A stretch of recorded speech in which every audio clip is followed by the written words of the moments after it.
दोस्तों, आप सभी का स्वागत है। बीपीएससी 67वीं का पीटी 8 मई को होने जा रहा है। 8 मई को अब डेट इसका आगे नहीं बढ़ेगा। इस एग्ज़ाम में कुछ इम्पोर्टेंट प्रश्न जो आपसे पूछे जा सकते हैं, जैसे बिहार बजट, भारत का बजट, भारत की अर्थव्यवस्था, इन सभी के बारे में प्रश्न बार बार पूछे जाते हैं। आज हम बिहार बजट 2022-23 जो हाल ही में 28 फरवरी 2022 को तारकिशोर प्रसाद के द्वारा प्रस्तुत किया गया है, जो उप मुख्यमंत्री एवं सह वित्त मंत्री भी हैं। इसके बारे में कुछ मुख्य फैक्ट पढ़ेंगे जो एग्ज़ाम से संबंधित हैं। बिहार बजट 2021-22 में भी जो महत्वपूर्ण इम्पोर्टेंट प्रश्न जो 67वीं बीपीएससी में पूछे जा सकते हैं, उन दोनों को एक साथ देखेंगे कि बिहार बजट 2022-23 और बिहार बजट 2021-22 में क्या अंतर है। क्योंकि इस एग्ज़ाम में दोनों से प्रश्न आने की संभावना है। हो सके कि 21-22 से ही पूछ ले, हो सके कि 22-23 नया डाटा से भी पूछ ले। इसलिए दोनों को आपको याद करके ही एग्ज़ाम में जाना है। दोनों में जो महत्वपूर्ण फैक्ट है उसको आपको देख कर जाना है। चलिए पहले हम बिहार बजट 2022-23 के बारे में जानते हैं। तारकिशोर प्रसाद जो उप मुख्यमंत्री बिहार के हैं और वित्त मंत्री भी हैं, इनके द्वारा 28 फरवरी 2022 को यह प्रस्तुत किया गया था। बजट का आकार जो है वह 2,37,691.19 करोड़ रुपये का इस बार रहा है। पिछला बजट से इस बार का बजट जो है उसमें धनराशि जो है अधिक बिहार सरकार को प्राप्त हुआ है। पिछला बजट 21-22 में तारकिशोर प्रसाद के द्वारा ही प्रस्तुत किया गया था।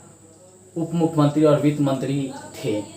22 फरवरी 2021 को यह प्रस्तुत किया गया था और इसमें जो बजट का आकार था वह 2,18,302.70 करोड़ रुपया था। यानी पहले की अपेक्षा इस बार ज़्यादा धन की प्राप्ति हुई है। दोनों डाटा आपको याद रखना पड़ेगा कि बिहार बजट 2021-22 में बजट का आकार कितना था और बिहार बजट 2022-23 में बजट का आकार कितना था। दोनों ही बजट तारकिशोर प्रसाद के द्वारा प्रस्तुत किया गया था। यह भी प्रश्न पूछेगा कि अभी वर्तमान में ये बिहार के क्या हैं, तो उप मुख्यमंत्री हैं और वित्त मंत्री भी हैं। डेट भी पूछ लेगा कि बिहार बजट 2022-23 कब प्रस्तुत किया गया, तो 28 फरवरी 2022 को, और बिहार बजट 2021-22 कब प्रस्तुत किया गया, तो 22 फरवरी 2021 को। आत्मनिर्भर बिहार 7 निश्चय 2 लाया गया है। 2020-25 का समय इसके लिए निर्धारित किया गया है और इस पर धनराशि 5,000 करोड़ रुपए आवंटित की गई है। 7 निश्चय के बारे में हम डिटेल में अलग वीडियो बनाएंगे, उसमें डिटेल में आपको हम बताएंगे। यहाँ पे आप यह जान लीजिए कि 7 निश्चय 2 जो माननीय मुख्यमंत्री नीतीश कुमार के द्वारा शुरू किया गया है, उसमें धनराशि 5,000 करोड़ आवंटित किया गया है और इसका समय जो है 2020 से 25 तक निर्धारित किया गया है। बिहार का राजस्व एवं पूंजीगत व्यय 2022-23 में क्या रहा है, तो राजस्व 80.76% रहा है। वहीं पूंजीगत व्यय 19.24% रहा है। अगर बिहार बजट 2021-22 में देखेंगे तो बिहार का राजस्व एवं पूंजीगत व्यय, जहां राजस्व 81.11% रहा है, वहीं पूंजीगत व्यय 18.89% रहा है। दोनों में आपको अंतर देखने को मिलेगा। जहां बिहार बजट 2021-22 में 81 रहा है राजस्व, वहीं बिहार बजट 2022-23 में राजस्व जो है 80.76 रहा है, यानी घटा है। इसको भी आपको याद रखना पड़ेगा। कभी कभी जो है राजस्व व्यय और पूंजीगत व्यय दोनों पूछ लेता है, तो आपको दोनों का याद रखना होगा।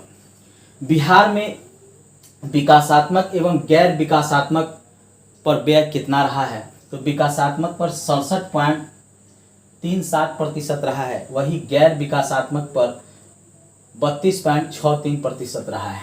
यह बिहार बजट 2022-23 के अनुसार है। वही 21-22 में बिहार का विकासात्मक और गैर विकासात्मक व्यय 69.25% रहा है, वही गैर विकासात्मक 30.25 रहा है।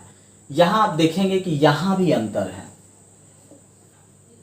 पिछले बजट की अपेक्षा इस बजट में विकासात्मक जो व्यय है वह कम देखने को मिला है और गैर विकासात्मक व्यय इसमें बढ़ा है और इसमें जो है कम है। यहाँ पे 30 है, यहाँ पे 32 है। राजस्व बचत हुआ है 0.64% का।